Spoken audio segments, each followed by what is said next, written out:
It's the Line Makers on Sporting News.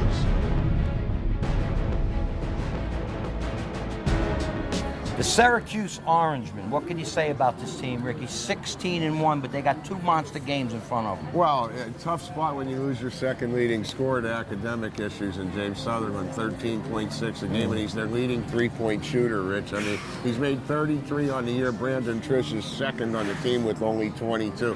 Put that in contrast. Rodney Clark from Butler's made 60-some threes on the year, so not a high volume three-point shooting team in Syracuse. You gotta love Ricky, he knows his stuff. What I'll tell you about Syracuse is they were a 10-point favorite against Temple, who played a fantastic game against them and won at Syracuse. Since then, they're 6-0, 3-2 against the spot, and they got two games coming up. So they travel Saturday to Louisville. They got to play one of the best teams in the country.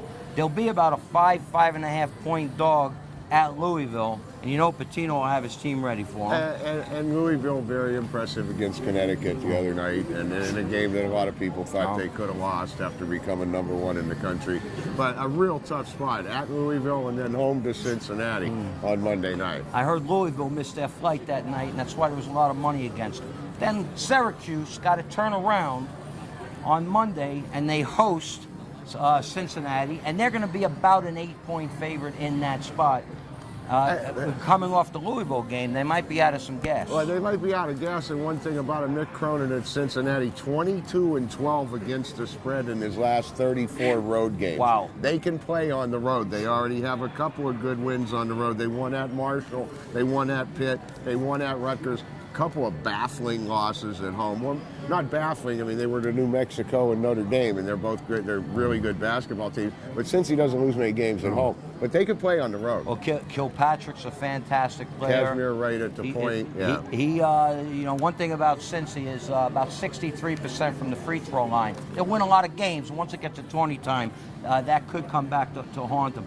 Back to Syracuse, tough game with Louisville. You got to see the outcome there.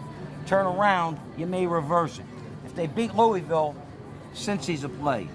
If Louisville takes them to the carpet and blows them out, might want to look to play them at home against Cincy. Syracuse is going to go huge on the front line now with Sutherland out, and that they do have an edge on the front line against Cincy on Monday. He relying on some young kids for Syracuse right now. 3 kids off the bench.